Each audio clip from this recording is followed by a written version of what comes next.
Nekoč je živel en striček. Ime mu je bilo Boštjan. Boštjan se je nadvse rad igral. Želel si je, da bi se z njim lahko igrali prav vsi. Tako veliki, kot suhi, majhni, debeli, stari in mladi, tudi tisti najmlajši. Smešni, dolgočasni, zanimivi, jezni in prijazni. Vključiti je želel vse ljudi od vsepovsod. Porodila se mu je ideja, da napravi festival, na katerega lahko pride kdorkoli in odkoderkoli.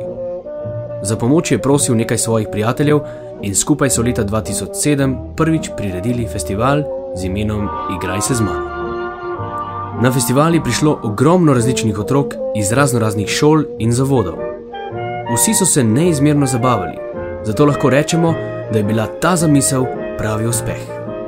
Striček Boštjan in njegovi prijatelji so bili zelo zadovoljni, zato so se odločili, da festival ponovno priredijo naslednje leto. In še naslednje leto. In še naslednje leto. Letos se je festival Igraj se z mano na Prešernovem trgu v Ljubljani odvijal že 5. 4 dni zapored so na glavnem in stranskem odru dogajanje popestrili učenci vrtcev, osnovnih šol in zavodov. Tudi nekateri gostje iz tujine. Peli so, plesali, igrali in žonglirali. Na obeh odrih je vsega skupaj nastopalo preko 80 skupin in posameznikov. Hkrati pa so na trgu potekale raznorazne delavnice, katerih so se lahko udeležili mimoidoči.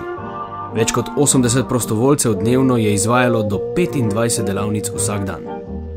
Udeleženci festivala so lahko ustvarjali, igrali na mizne igre, izdelovali broške, lutke iz cunj, žonglirali, igrali na glasbila, tekali po poligonu. Odvijala se je tudi delavnica Njam Njam, poslikava na kožo, pravljični kotiček, zabavna matematika in ogromno drugih. Dogajanje je bilo pestro, vreme čudovito, vzdušje pa enkratno.